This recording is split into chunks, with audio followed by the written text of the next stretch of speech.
Aurelia Audiobooks presents The Man in the Mist by Agatha Christie. Tommy was not pleased with life. Blunt's brilliant detectives had met with a reverse, distressing to their pride, if not to their pockets. Called in professionally to elucidate the mystery of a stolen pearl necklace at Adlington Hall, Adlington, Blunt's brilliant detectives had failed to make good, whilst Tommy, hard on the track of a gambling contest, was tracking her in the guise of a Roman Catholic priest, and Tuppence was getting off with the nephew of the house on the golf links. The local inspector of police had unemotionally arrested the second footman, who proved to be a thief well known at headquarters, and who admitted his guilt without making any bones about it. Tommy and Tuppence, therefore, had withdrawn with what dignity they could muster, and were at the present moment solacing themselves with cocktails at the Grand Adlington Hotel. Tommy still wore his clerical disguise. "Hardly a Father Brown touch, that," he remarked gloomily. "And yet, I've got just the right kind of umbrella." "It wasn't a Father Brown problem," said Tuppence. "One needs a certain atmosphere from the start. One must be doing something quite ordinary, and then bizarre things begin to happen. That's the idea." "Unfortunately," said Tommy, "we have to return to town. Perhaps something bizarre will happen on the way to the station." He raised the glass he was holding to his lips, but the liquid in it was suddenly spilled as a heavy hand smacked him on the shoulder, and a voice to match the hand boomed out words of greeting. "Upon my soul, it is. Oh, Tommy. And Mrs. Tommy, too. Where did you blow in from? I haven't seen or heard any of you for years." "Why, it's Bulger," said Tommy, setting down what was left of the cocktail, and turning to look at the intruder. A big, square-shouldered man of 30 years of age, with a round, red, beaming face, and dressed in golfing kit. "Good old Bulger. But I say, old chap," said Bulger, whose real name, by the way, was Marvin Estcourt, "I never knew you'd taken orders. Fancy you a blinking parson." Tuppence burst out laughing, and Tommy looked embarrassed, and then they suddenly became conscious of a fourth person. A tall, slender creature with very golden hair and very round blue eyes, almost impossibly beautiful, with an effect of really expensive black topped by wonderful ermines and very large pearl earrings. She was smiling, and her smile said many things. It asserted, for instance, that she knew perfectly well that she herself was the best thing worth looking at, certainly in England, and possibly in the whole world. She was not vain about it in any way, but she just knew, with certainty and confidence, that it was so. Both Tommy and Tuppence recognized her immediately. They had seen her 3 times in The Secret of the Heart, and an equal number of times in that other great success, Pillars of Fire, and in innumerable other plays. There was perhaps no other actress in England who had so firm a hold on the British public as Miss Gilda Glenn. She was reported to be the most beautiful woman in England. It was also rumored that she was the stupidest. Old friends of mine, Miss Glenn," said Estcourt, with a tinge of apology in his voice for having presumed, even for a moment, to forget such a radiant creature. "Tommy and Mrs. Tommy, let me introduce you to Miss Gilda Glenn." The ring of pride in his voice was unmistakable. By merely being seen in his company, Miss Glenn had conferred great glory upon him. The actress was staring with frank interest at Tommy. "Are you really a priest?" she asked. "A Roman Catholic priest, I mean? Because I thought they didn't have wives." Estcourt went off in a boom of laughter again. "That's good," he exploded. "You sly dog, Tommy. Glad he hasn't renounced you, Mrs. Tommy, with all the rest of the pomps and vanities." Gilda Glenn took not the faintest notice of him. She continued to stare at Tommy with puzzled eyes. "Are you a priest?" she demanded. "A very few of us are what we seem to be," said Tommy gently. "My profession is not unlike that of a priest. I don't give absolution, but I listen to confessions. I—" "Don't you listen to him," interrupted Estcourt. "He's pulling your leg. If you're not a clergyman, I don't see why you're dressed up like one," she puzzled. "That is, unless—" "That's not a criminal flying from justice," said Tommy. "The other thing." "Oh." She frowned and looked at him with beautiful, bewildered eyes. I wonder if she'll ever get that, thought Tommy to himself. Not unless I put it in words one syllable for her, I should say. Aloud, he said, Know anything about trains back to town, Bulger? We've got to be pushing for home. How far is it to the station? Oh, 10 minutes walk. But no hurry. Next train up is the 6:35, but it's only about 40 to 6:5. Oh, you've just missed one. Which way is it to the station from here? Sharp to the left when you turn out of the hotel, then, let me see. Down Morgan's Avenue would be the right way, wouldn't it? Morgan's Avenue. Miss Glenn started violently and stared at him with startled eyes. I know what you're thinking of, said Escort, laughing. The ghost. Morgan's Avenue is bounded by the cemetery on one side, and tradition has it that a policeman who met his death by violence gets up and walks on his own beat, up and down Morgan's Avenue. A spook policeman, can you beat it? But lots of people swear to having seen him. Policeman, said Miss Glenn. She shivered a little. But there aren't really any ghosts, are there? I mean, there aren't such things. She got up, folding her wrap tight around her. Goodbye, she said vaguely. She had ignored Tompkins completely throughout, and now she did not even glance in her direction. But over her shoulder, she threw one puzzled, questioning glance at Tommy. Just as she got to the door, she encountered a tall man with gray hair and a puffy face who uttered an exclamation of surprise. His hand on her arm, he led her through the doorway, talking in an animated fashion. Beautiful creature, isn't she? Said Escort. Brains of a rabbit. Rumor has it that she's going to marry Lord Leconbury. That was Leconbury in the doorway. He doesn't look a very nice sort of man to marry, remarked Tappins. Escort shrugged his shoulders. A title has a kind of glamour still, I suppose, he said. A Leconbury is not an impoverished peer by any means. She'd be in clover. Nobody knows where she sprang from. Pretty in gutter, I dare say. But something deuced mysterious about her being down here anyway. She's up saying that here. When I tried to find out where she was staying, she snubbed me quite crudely, in the only way she knows. Best of I know what it's all about. He glanced at his watch and uttered an exclamation. I must be off. Jolly glad to have seen you two again. Must have a bust in town together some night. So long. He hurried away, and as he did so, a page approached with a note on a salver. The note was unaddressed.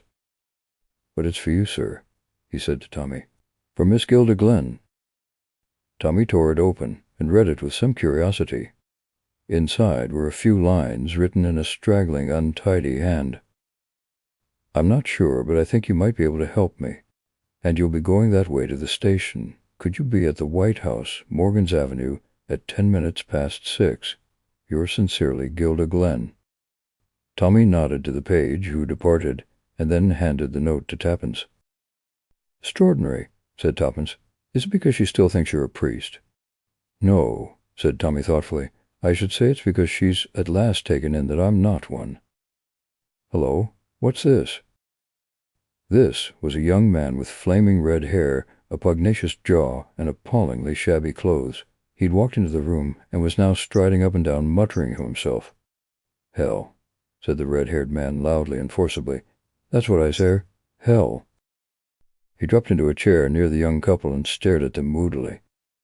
Damn all women, that's what I say, said the young man, eyeing Tuppence ferociously. Oh, all right. Kick up a row if you like. Have me turned out of the hotel. It won't be the first time. Why shouldn't we say what we think? Why should we go about bottling up our feelings and smirking and saying things exactly like everyone else? I don't feel pleasant blight. I feel like getting hold of someone round the throat and gradually choking him to death. He paused. Any particular person? Asked Tappins. Or just anybody? One particular person, said the young man grimly. Oh, this is very interesting, said Tappins. Won't you tell us some more? My name's Riley, said the red-haired man. James Riley. You may have heard it. I wrote a little volume of pacifist poems. Good stuff, although I say so. Pacifist poems? Good Tuppence. Goods. Why not? Demanded Mr. Riley belligerently. Oh, nothing, said Tappins hastily. I'm for peace all the time, said Mr. Riley fiercely. The hell with war and women. Women. Did you see that creature who was trailing around here just now? Gilda Glenn, she calls herself. Gilda Glenn. God. How I've worshipped that woman. And I'll tell you this, if she's got a heart at all, it's on my side. She cared once for me, and I could make her care again, and if she sells herself to that muck-heap Leckenby, well, God help her, I'd as soon kill her with my own hands. And on this, suddenly, he rose and rushed from the room. Tommy raised his eyebrows. "A somewhat excitable gentleman," he murmured. "Well, Tappens, shall we start?" A fine mist was coming up as they emerged from the hotel into the cool outer air. Obeying escort's directions, they turned sharp to the left, and in a few minutes they came to a turning labeled Morgan's Avenue. The mist had increased. It was soft and white and hurried past them in little eddying drifts. To their left was the high wall of the cemetery. On their right, a row of small houses. Presently these ceased, and a high hedge took their place. "Tommy," said Toppins, "I'm beginning to feel jumpy. The mist, and the silence, as though we were miles from anywhere." "One does feel like that," agreed Tommy. "All alone in the world. It's the effect of the mist, and not being able to see ahead of one." Toppins nodded. "Just our footsteps echoing on the pavement." "What's that?" "What's what?" "I thought I heard other footsteps behind us." "You'll be seeing the ghost in a minute if you work yourself up like this," said Tommy kindly. "Don't be so nervy. Are you afraid the spook policeman will lay his hands on your shoulder?" Tappins emitted a shrill squeal. "Don't, Tommy. Now you've put it in my head." She craned her head back over her shoulder, trying to peer into the white veil that was wrapped all round them. "They're there again," she whispered. "No, they're in front now."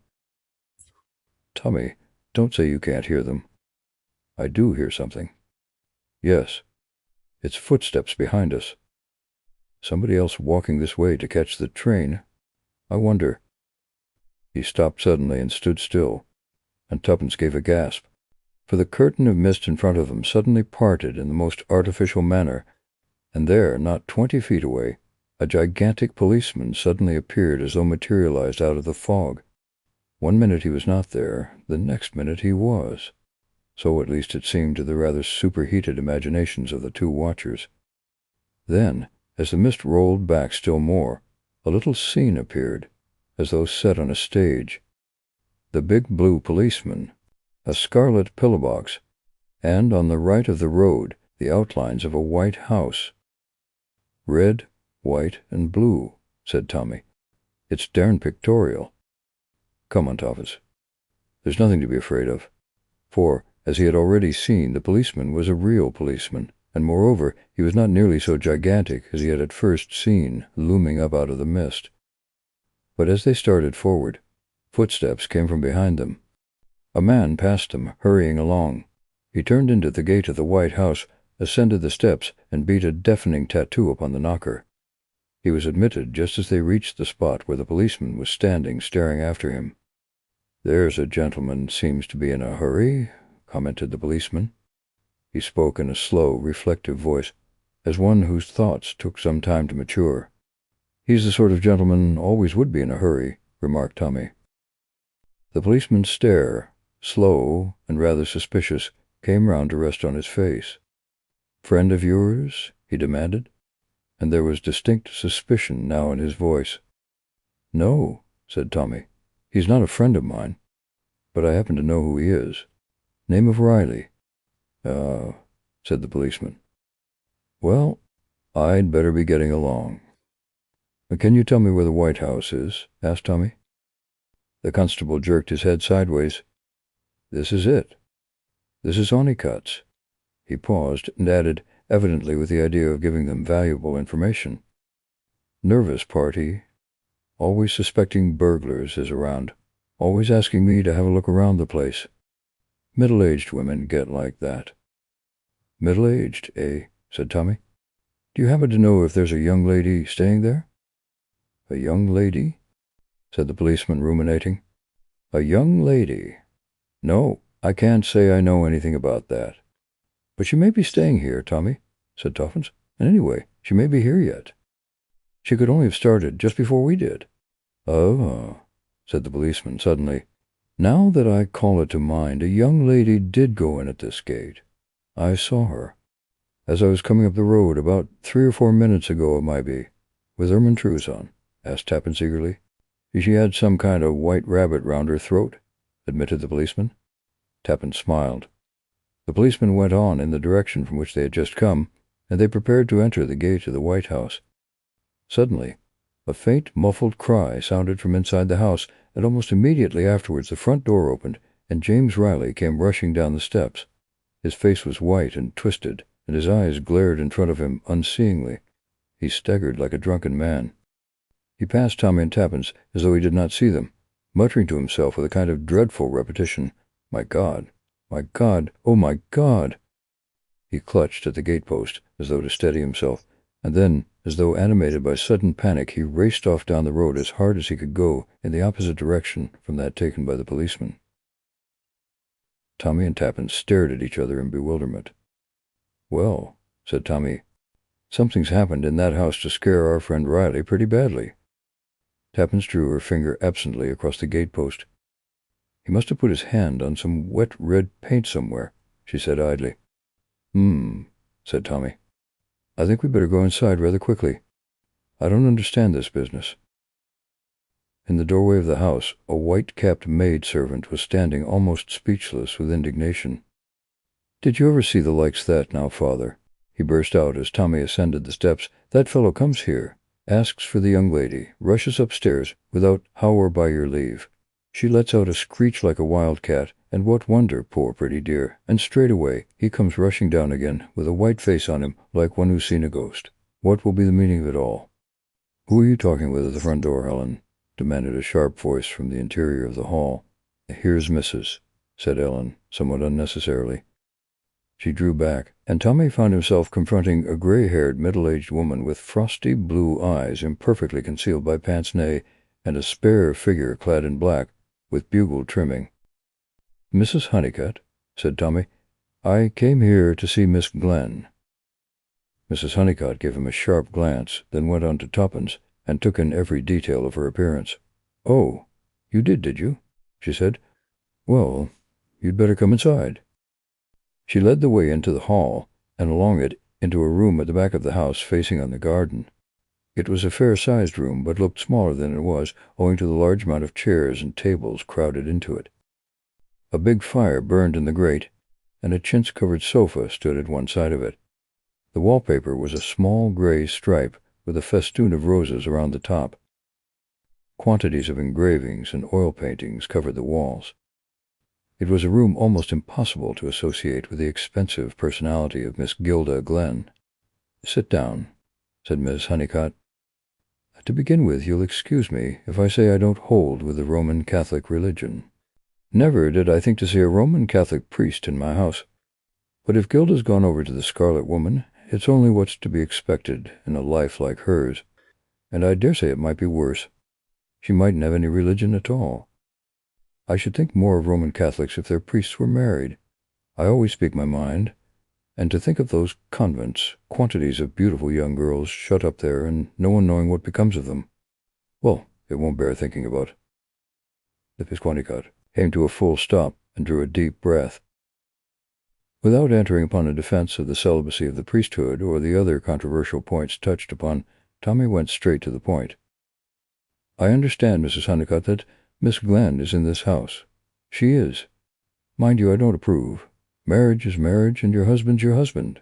As you make your bed, so you must lie on it." I don't quite understand," began Tommy, bewildered. "I thought as much. That's the reason I brought you in here. You can go up to Gilda after I've spoken my mind. She came to me, after all these years, think of it, and asked me to help her, wanted me to see this man and persuade him to agree to a divorce. I told her straight out I'd have nothing whatever to do with it. Divorce is sinful. But I couldn't refuse my own sister sheltered in my house, could I now?" "Your sister?" exclaimed Tommy. "Yes, Gilda's my sister. Didn't she tell you?" Tommy stared at her open-mouthed. The thing seemed fantastically impossible. Then he remembered that the angelic beauty of Gilda Glenn had been in evidence for many years. He had been taken to see her act as quite a small boy. "Yes, It was possible, after all. But what a peacock contrast. So it was from this lower middle-class respectability that Gilda Glenn had sprung. How well she had guarded her secret. "I'm not yet quite clear," he said. "Your sister is married." "Ran away to be married as a girl of 17, said Mrs. Honeycutt succinctly.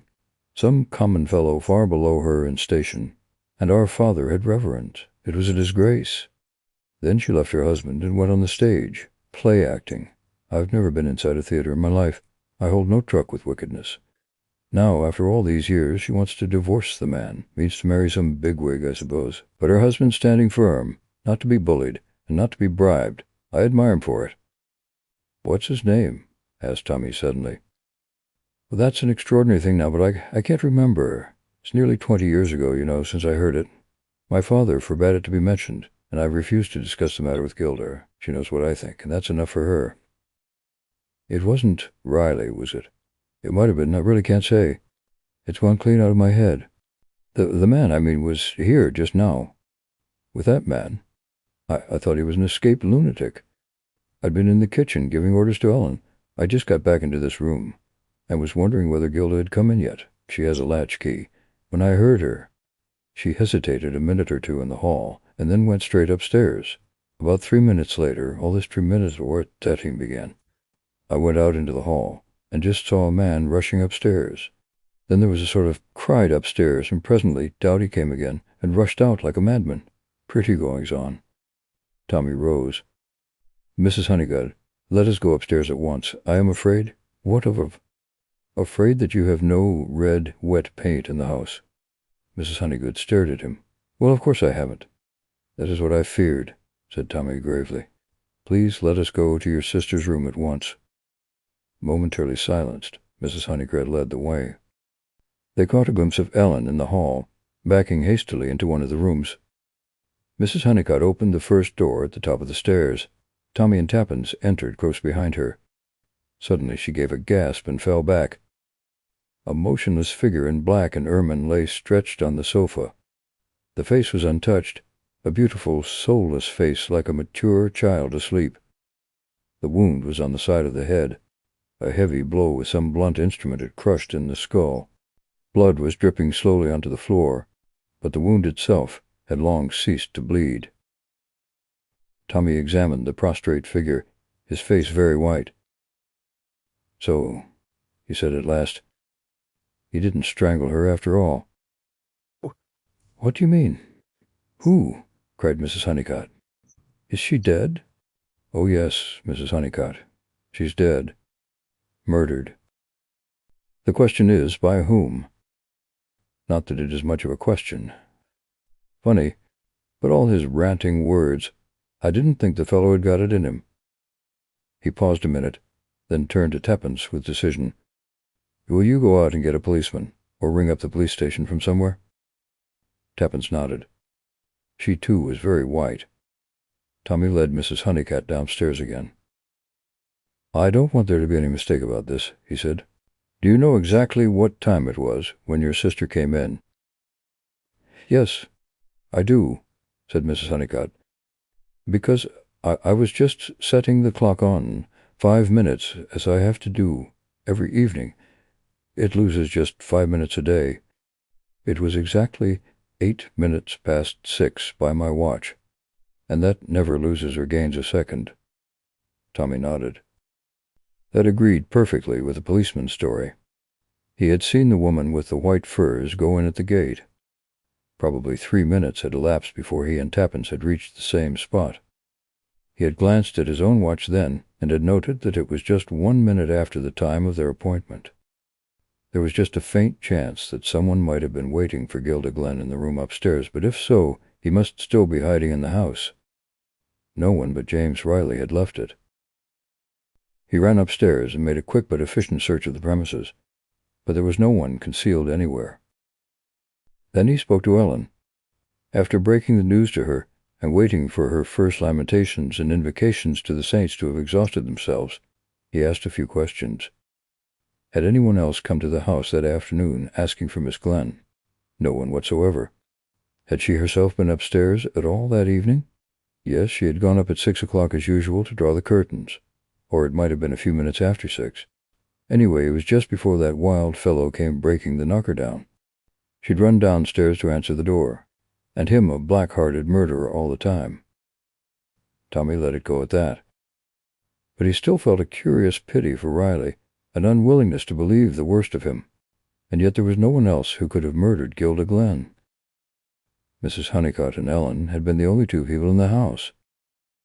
He heard voices in the hall and went to find Tappens and the policeman from the beat outside. The latter had produced a notebook and a rather blunt pencil, which he licked surreptitiously.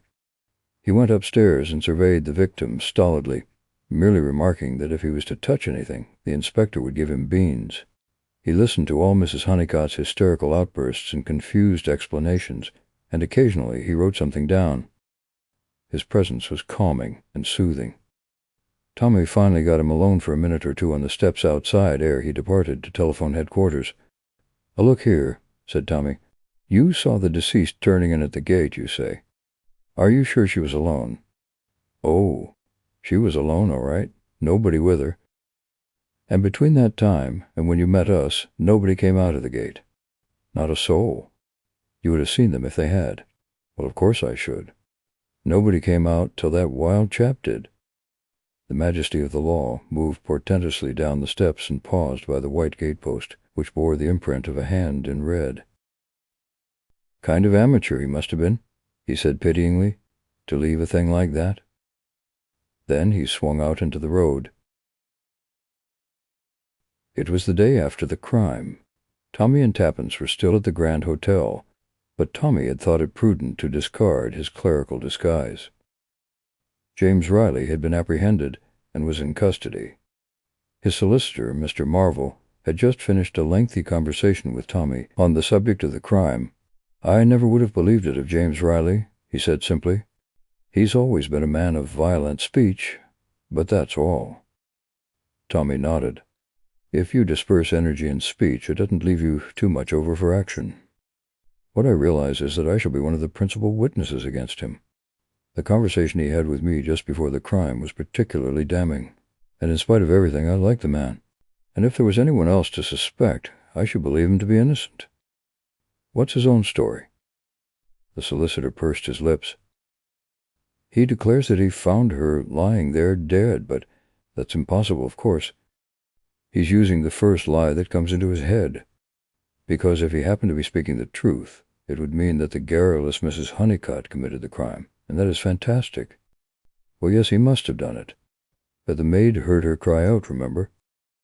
"The maid? Yes." Tommy was silent for a moment. Then he said thoughtfully, "What credulous creatures we are, really. We believe evidence as though it were gospel truth. And what is it really? Only the impression conveyed to the mind by the senses. And suppose they're wrong impressions." The lawyer shrugged his shoulders. "Oh, we all know there are unreliable witnesses who remember more and more as time goes on with no real intention to deceive. Well, I don't mean only that. I mean all of us. We say things that aren't really so and never know that we've done so.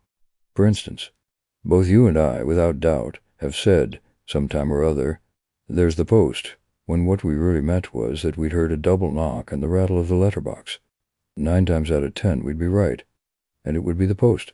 But just possibly the 10th time it might only be a little urchin playing a joke on us. See what I mean?" "Yes," said Mr. Marvel slowly. "But I don't see what you're driving at." "But don't you?" "Oh, I'm not so sure that I do myself, but I'm getting to see. It's like the stick, Toppens. You remember? One end of it pointed one way, but the other end always points the opposite way. It depends whether you get hold of it by the right end. Doors open, but they also shut. People go upstairs, but they also go downstairs. Boxes shut, but they also open." "What do you mean?" demanded Tappens. "It's so ridiculously easy, really," said Tommy, "and yet it's only just come to me. How do you know when a person's come into the house? You hear the door open and bang to, and if you're expecting anyone to come in, you'll be quite sure it is them. But it might just as easily be someone going out." "But Miss Glenn didn't go out." "No, I know she didn't, but someone else did. The murderer. But how did she get in then? She came in whilst Mrs. Honeycomb was in the kitchen talking to Ellen. They didn't hear her. Mrs. Honeycomb went back to the drawing room, wondered if her sister had come in, and began to put the clock right. And then, as she thought, she heard her come in and go upstairs. Well, what about that? The footsteps going upstairs. Well, that was Ellen, going up to draw the curtains. You remember, Mrs. Honeycutt said her sister paused before going up. That pause was just the time needed for Ellen to come out from the kitchen into the hall. She just missed seeing the murderer. But Tommy, cried Toppins, the cry she gave, that was James Riley. Didn't you notice what a high-pitched voice he has? In moments of great emotion, men often squeal just like a woman. But the murderer, we'd have seen him. We did see him.